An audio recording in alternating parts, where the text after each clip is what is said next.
Hey guys, so I've just finished watching Transformers The Last Knight, Michael Bay's final foray into the Transformers universe, we can hope.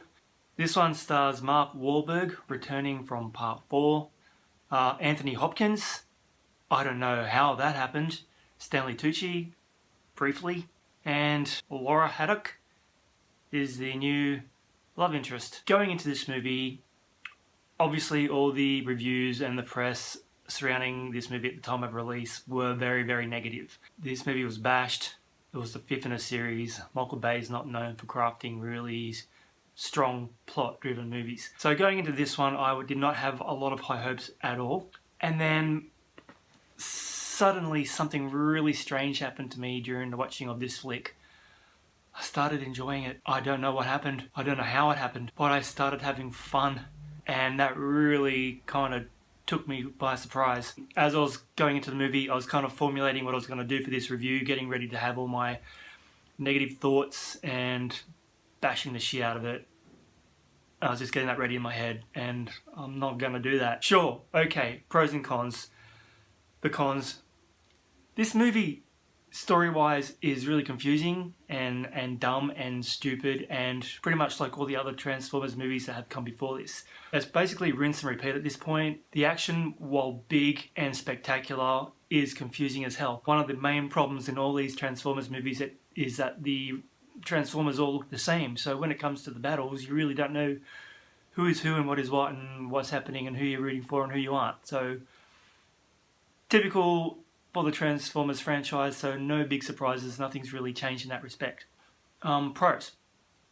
The movie was filmed in IMAX, and being on the 4K HDR format, this movie is the best looking 4K movie I have seen. It is an absolute jaw-dropper. Stunning visuals. It is epic in every sense of the word. This is a massive, massive movie, and filmed at least in 95% of it is filmed in IMAX. So it goes from the big full screen spectacular ratio down to the widescreen every now and then, just keeps popping. And it actually becomes distracting when it goes to the widescreen because it's just not as breathtaking, it's just not as beautiful as the IMAX footage. And luckily, I reckon there's only about 20 minutes of the widescreen footage in this. The whole thing being a 2.5 hour movie, 2 hours and 10 minutes of this is IMAX, and it is gorgeous. If there's one thing that Michael Bay can do, it is craft a good looking flick, and in the IMAX 4K format, nailed it. It was, you gotta see it to believe it. If this is a reference quality disc. This is the disc that you pull out when your mates come over and you're trying to talk them up about 4K. You're trying to tell them how impressive it is and they don't believe you. So you put this on and they're like, they're bowing down to you, son, because this is sick. This is amazing looking. So put that in the resume. This is a good looking flick. So take that as a massive endorsement for 4K, the HDR home format. Damn, make this the first movie you get. Okay, so the movie itself, like I said, kind of dumb, stupid, overlong. They could have cut this down to 2 hours quite easily. But what he has improved on is the stupid juvenile humour that is usually pretty prevalent in most of these movies, to the point of being really offensive. Is really toned down, quite surprisingly. It's not that bad.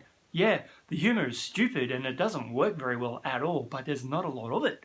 So that's a plus. Anthony Hopkins been here. Yeah, he's phoning this in, man. He's just walking on set and saying his lines, but the man's got gravitas. He nails every scene he's in, so it's always good to see an actor of Anthony Hopkins' caliber in something like this. I'll take it. Mark Wahlberg, dude, I like Marky Mark. He is a great performer in my eyes. This movie's better than the previous one by a long shot. I didn't like part 4 at all. I can't even remember it, to be honest, and I've got no inclination to return to it. But this one I would watch again. So Mark Wahlberg has done a fine job in this. He's charismatic and the dude has got abs. He really worked hard for this one. So yeah, action on a grand scale. Apparently it's Michael Bay's last one. There is a little stinger at the end of this film, which obviously is going to be leading into another one. Apparently he's going to be handing over the reins from now on, which is fine. Having said that, Michael Bay, he can make a good movie, and like I said, he can craft amazing visuals. He's like Zack Snyder in that regard. He might not necessarily be good at directing his actors or nailing the story, but visually, absolutely amazing. So Michael Bay has brought quite an epic feel to these movies. In different hands, you know what? Change it up. It'll be a different feel, different look. They don't need to be this big, I guess, because every one of these Transformers movies is an absolute epic. So once again, Cybertron is coming to Earth. I'm pretty sure that happened in part 1 and in part 3. I really don't remember a lot about it, but I'm pretty sure this plot has already happened. So there you go. One Transformers movie is pretty much like all the other ones. As mentioned, this one is not quite as bad as I thought it was going to be. If I was going to rank them, part 1 is being the best, part 3, part 5, then part 2, and then part 4. I know part 2 is pretty dire, but it's better than part 4, which is just boring. So there you have it. So the HDR in this, like I'm going to rattle on about the 4K and the HDR, but the HDR in this, oh my god, there's a fight between, spoiler alert, Optimus Prime. What's he call himself?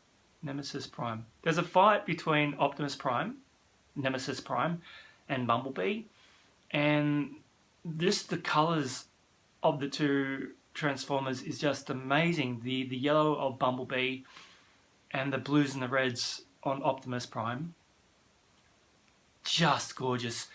All the robots, all the Transformers just are eye-popping. One of the biggest complaints about the original Transformers movie was that all the Transformers looked the same and you couldn't really differentiate between it. They fixed that. They got the colours right, more looking in line with their cartoon origins. But just the colours of everything, the Stonehenge, the green fields, the blackness of the space scenes, the fights, the explosions.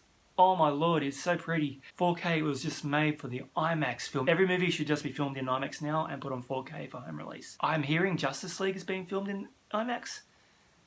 That excites me. If you want a recommendation, do you want to go and watch this? I will say yes, check it out. I haven't sussed out the Blu-ray version, and I can imagine that this on 3D would be pretty damn spectacular as well. Unfortunately, once again, the 4K disc only comes with the Blu-ray version and the 4K. So there's no 3D in there, which really sucks. I'm not going to go into it. I've already said my piece about that. Get your act together, guys. Come on. So, obviously for me, with the Blu-ray 4K bundle, I'm not really going to check out the Blu-ray because for me that's a backward step. 4K is where it's at. I just love the format. It's fantastic, especially when it's done this well. So there you go, guys. Transformers: The Last Knight, not the shitfest I was expecting it to be. Check it out. It was a lot of fun, and if you can get it on 4K, absolutely must own. So thank you for checking out my channel. I hope you enjoyed that review. Feel free to subscribe or throw me a like, and I will catch you next time. Take care.